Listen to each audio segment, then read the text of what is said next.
अपन tissue chapter में कौन सा वाला पार्ट पढ़ने वाले हैं? जाइलम हमने डन कर लिया, कॉम्प्लेक्स कोलोनेट का। हम क्या पढ़ने वाले हैं? फ्लोएम के बारे में। इसे करते ही हमारा प्लांट टिश्यू पूरा कंप्लीट हो जाएगा, ठीक है।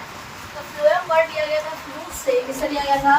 फ्लूट से। मतलब होता है बाल। बाल क्या होता है? छाल होती है पेड़ के ऊपर की ग्राउंड वाली, इसे हम छाल बोलते हैं, उसे बाल बोलते हैं। इंग्लिश में आप प्रोनाउंस करोगे बाल, और हिंदी में क्या बोलते हैं? उसे छाल, ठीक है। अब इसमें देखो ये है तो ट्यूब, देखो हमने जाइलम पढ़ा, जाइलम में मोस्टली पार्ट कैसे थे? डेड। इसमें मोस्टली पार्ट कैसे रहेंगे? लिविंग। और कुछ पार्ट कैसा रहेगा? डेड। इसीलिए फ्लोएम को हम लिविंग टिश्यू भी, जाइलम को कौन सा टिश्यू कहते हैं? डेड। देखो ये भी ट्यूब टाइप होता है, इसके बाद ट्यूब होते हैं, लेकिन ये कोई मैकेनिकल सपोर्ट प्रोवाइड नहीं करता। क्यों नहीं करेगा? प्लांट्स हो जाएगा, ज़्यादातर कैसे पार्ट है? लिविंग। तो क्या ये मैकेनिकल सपोर्ट प्रोवाइड करेगा? नहीं करेगा ना। उसकी में ज़्यादातर डेड थे, इसलिए वो मैकेनिकल सपोर्ट दे रहा था, लेकिन क्या फ्लोएम देगा? ठीक है, इधर देखो। अब इसके ना 4 एलिमेंट्स है, जैसे इसके एलिमेंट्स है 4, इसके कितने एलिमेंट्स है? 4 है। कौन कौन सा है? Phloem, parenchyma, phloem fibre, seed tube और कंपेनियन सेल।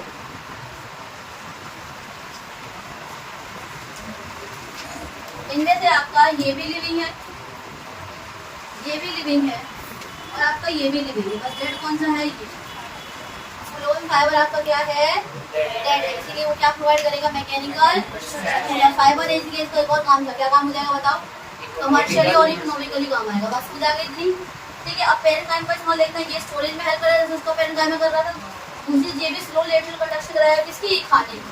वहाँ पे ना वो पानी की भी कराता है, वहाँ मैंने लिखा नहीं था लेकिन याद रखना।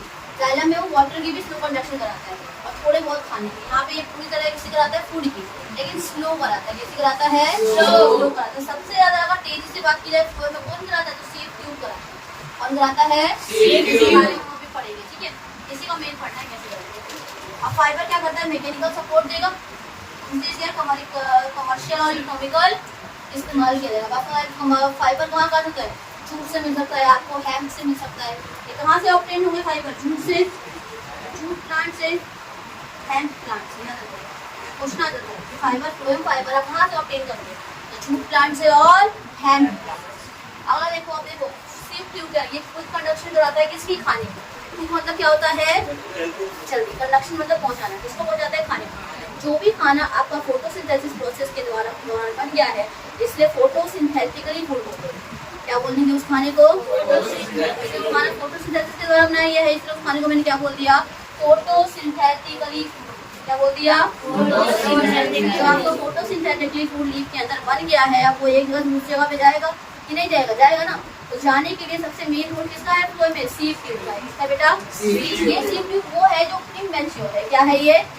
अब हम भी छोटे होते हैं, फिर हम बड़े एडल्ट बनते हैं ना, तो हमें एडल्ट क्या है? हमारी मैच्योर वाली एज है। 18 साल के अंदर हम क्या हो जाते हैं? मैच्योर हो जाते हैं। उससे पहले हम क्या होते हैं? इम्पैच्योर। गलतियाँ करते हैं, ऐसी गलतियाँ करते हैं जो हमें नहीं करनी चाहिए, और फिर भी हम करते हैं कि नहीं करते हैं। तो ये ना इमैच्योर सीड ट्यूब है। ये कैसा सीड ट्यूब है? मैच्योर। जब ये इमैच्योर होता है तो इसके अंदर न्यूक्लियस होता है। क्या होता है? इसके न्यूक्लियस। और जैसे ही मैच्योर हो जाता है, न्यूक्लियस क्या कर जाता है? गायब हो जाता है। अब देखो इसकी एंड पे देखो, ऐसा नहीं एक ही होता है, इसका एक और ऐसा जुड़ा हुआ है नीचे, इसके नीचे एक और ऐसा जुड़ा रहेगा। अब यहाँ पे आपको नहीं छोटे छोटे से गोल दिख रहे हैं, इसको बोलते हैं सीड प्लेट। क्या बोल देते हैं? Seed plate. बोलेंगे परफोरेटेड, परफोरेटेड मतलब हल्का सा छेद वाला। क्या है ये? Seed plate. अब क्या होता है? मान लो ये मैच्योर खाना जाएगा तो न्यूक्लियस की वजह से रुक जा रहा होगा, बीच में भी बहुत सारे मतलब मैनी नंबर ऑफ न्यूक्लियस होते हैं। जैसे ही मैच्योर बनता है न्यूक्लियस क्या होता है? गायब। और एकदम सा तो न्यूक्लियस गायब हो गया, खाना यहाँ पे आया, यहाँ आया, यहाँ आया, और सीधा कहाँ चला जाएगा? यहाँ पे क्या हो रहा होगा? मान लो यहाँ आया, फिर यहाँ तक के रुक सकता है ना। यहाँ पे क्या हो जाएगा? फिर नहीं जा पाएगा। मान लो खाना आया, फिर यहाँ तक से तो जा पाएगा कि नहीं जा पाएगा ना।